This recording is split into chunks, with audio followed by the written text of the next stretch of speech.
जून 2022 पंजाब प्रदेश के जिला मानसा में लगने वाला एक गांव जिसका नाम है मूसा, वहां अंतिम अरदास का एक कार्यक्रम चल रहा था। यह अंतिम अरदास का कार्यक्रम था पंजाब के गायक सिद्धू मूसेवाला का, जिनकी गैंगस्टरों ने हत्या कर दी। सिद्धू मूसेवाला के अंतिम अरदास के कार्यक्रम में जब उनके पिताजी के पास माइक पहुंचता है तो माइक पकड़कर वो फूट फूट कर रोने लगते हैं। वो कहते हैं कि 29 मई 2022 का दिन, वो मनूस दिन अगर उनकी ज़िंदगी में शायद नहीं आता तो उनका बेटा आज जिंदा होता। वो बताते हैं कि वो 29 मई 2022 को खेत से जब घर आ रहे थे और घर पहुंचते हैं तो उनका बेटा यानी सिद्धू मूसेवाला कहीं जाने के लिए तैयार हो रहा होता है।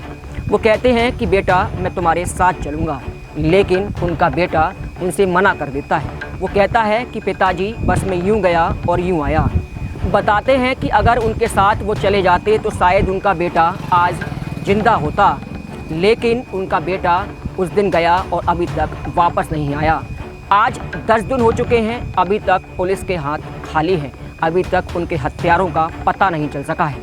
लेकिन लॉरेंस बिश्नोई और गोल्डी बराड़ ने इसकी जिम्मेदारी ली, लेकिन अभी भी सिद्धू मूसेवाला के जो करोड़ों चाहने वाले हैं वो बस यही चाहते हैं कि सिद्धू मूसेवाले के साथ उस दिन क्या हुआ, उनके हत्यारों का कब पता चल सकेगा।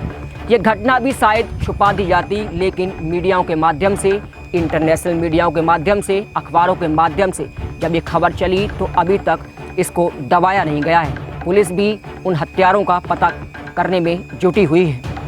एक ऐसी ही घटना मैं आज आपको बताने जा रहा हूँ।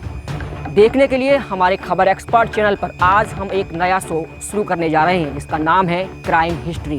इस क्राइम हिस्ट्री न्यूज़ चैनल पे आप क्राइम की जो सच्ची घटनाएं हैं वो देखते रहिएगा। जिस तरीके से आपने खबर एक्सपर्ट चैनल को अभी तक अपना प्यार दिया है, उसी को देखते हुए आज हम अपना एक नया शो यानी क्राइम हिस्ट्री के नाम से ये शो शुरू करने जा रहे हैं। इस शो को भी आप उसी तरीके से अपना प्यार दीजिए जिस तरीके से आपने अभी तक खबर एक्सपर्ट को अपना प्यार दिया है। इस न्यूज़ चैनल के जरिए हम आपको उन सच्ची घटनाओं के बारे में बताएंगे जिस तरीके से ये क्राइम हो रहा है, और क्राइम की जो भी सच्ची घटनाएं हैं मैं रोज़ाना गौरव आपके साथ लेके आऊँगा। ये मेरा शो आप देखना ना भूलें। आज हम उसी तरीके की सच्ची घटना आपके सामने रखने जा रहा हूँ। सच्ची घटना है राजधानी दिल्ली के इलाके प्रीतमपुरा की। प्रीतमपुरा में एक गारमेंट्स का शोरूम है जिनके मालिक हैं हर्ष महाजन। हर्ष महाजन एक अमीर व्यक्ति हैं। उनके पास एक अननोन नंबर से कॉल आता है और कॉल के जरिए उनसे 5 करोड़ की रंगदारी मांगी जाती है। ये रंगदारी जैसे ही उनकी मांगी जाती है उनके होश उड़ जाते हैं। वो सभी अपने चाहने वाले यानी जो उनके आसपास के पड़ोसी हैं, अपने रिश्तेदार हैं, उनसे इसके बारे में बताते हैं और चर्चा करते हैं। उनके होश तो उड़ चुके होते हैं। अब वो सोचते हैं कि मुझे क्या करना चाहिए। जब इसकी जानकारी वो पुलिस को देते हैं यानी अपनी इलाका पुलिस के पास जब वो इसकी जानकारी देते हैं और इसकी सूचना जब पुलिस के माध्यम से IPS ऑफिसर यानी श्वेता चौहान के पास जाती है तो उनके भी होश उड़ जाते हैं, क्योंकि 29 मई को जब सिद्धू मूसेवाला की हत्या की गई थी उसके एक दिन बाद यानी 30 मई को राजधानी दिल्ली के इलाका प्रीतमपुरा के जो गारमेंट्स व्यापारी हैं उनके पास रंगदारी के लिए 5 करोड़ का जो फ़ोन आता है, उनसे कहा जाता है कि अगर आपने 5 करोड़ की रंगदारी नहीं दी तो आपके साथ भी उसी तरीके का हश्र किया जाएगा जिस तरीके का हश्र सिद्धू मूसेवाला के साथ किया गया था।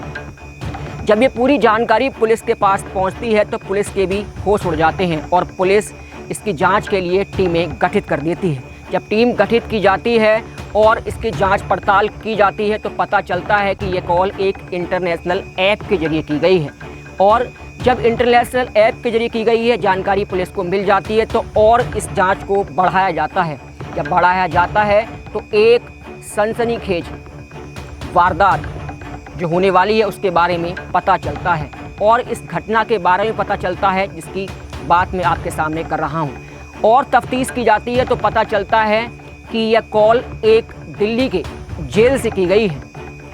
यह सुनते ही पुलिस के होश उड़ जाते हैं और पुलिस सोचती है कि कहीं 29 मई को जो सिद्धू मूसेवाला के साथ घटना हुई है ऐसी ही घटना कहीं उस व्यापारी के साथ न घट जाए।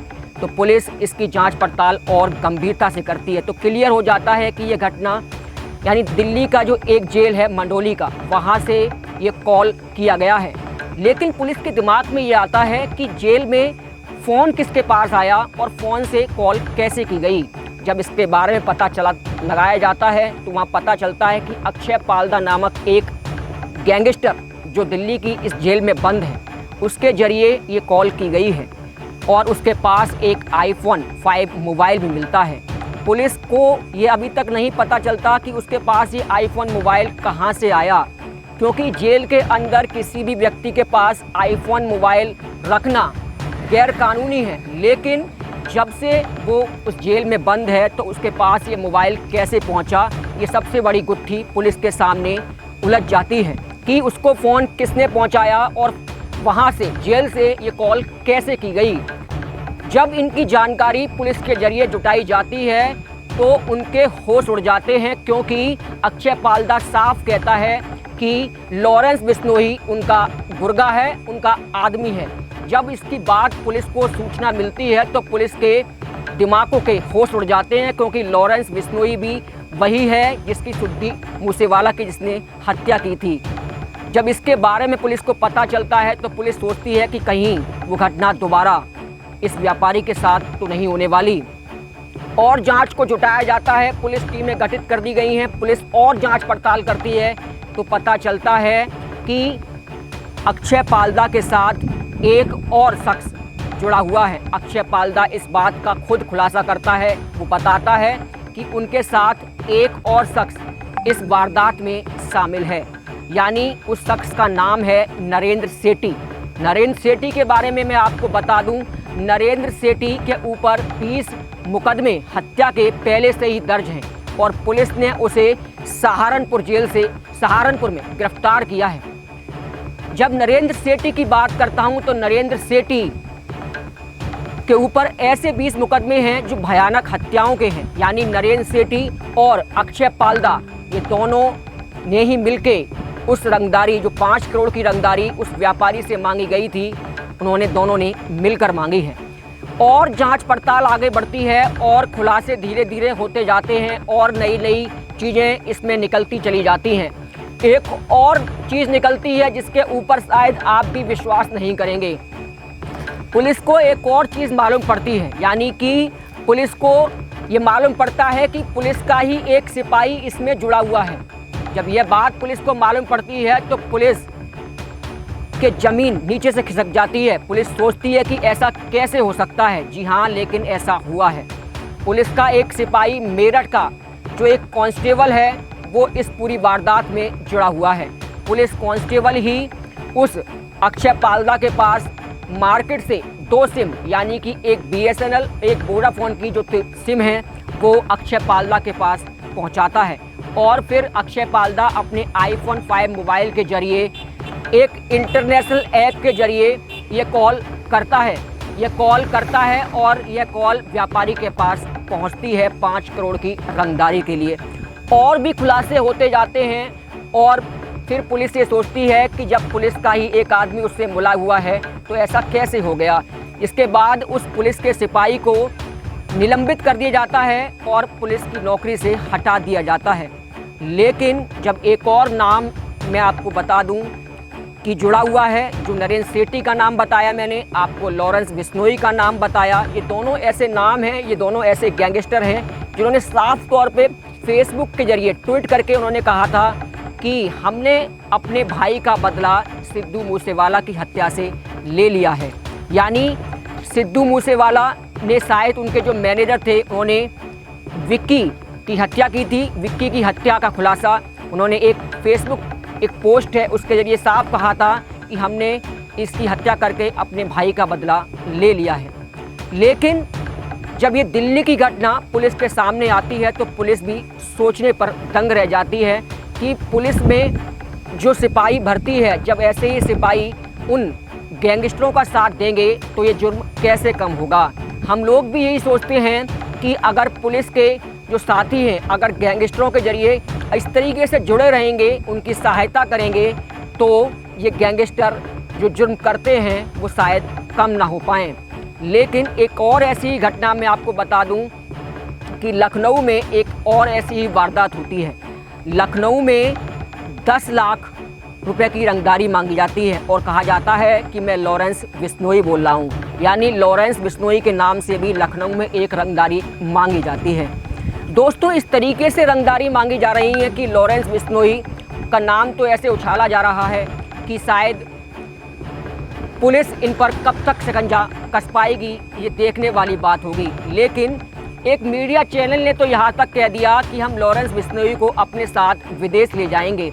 जब लॉरेंस बिश्नोई विदेश ही चला जाएगा तो सिद्धू मूसेवाला के जो परिवार वाले हैं, उनके पिताजी, उनकी माताजी जो अभी तक गम में हैं, उनको इंसाफ कैसे मिलेगा।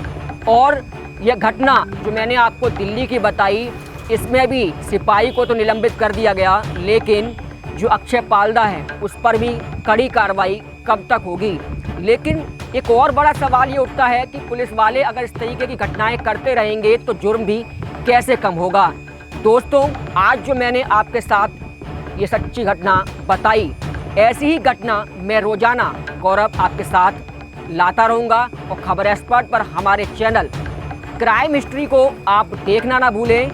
और मेरी सच्ची घटनाएं जो मैं आपके सामने रखूँगा, उन घटनाओं को आप मेरे चैनल के माध्यम यानी क्राइम हिस्ट्री के माध्यम से शेयर भी करिए, कमेंट भी करिए और खबर एक्सपर्ट के चैनल को सब्सक्राइब करिए, इसके पेज को भी फॉलो करिए। और खबर एक्सपर्ट चैनल को जिस तरीके से आप अभी तक प्यार दे रहे हैं, ऐसे ही खबर एक्सपर्ट चैनल को प्यार देना न भूलें। धन्यवाद।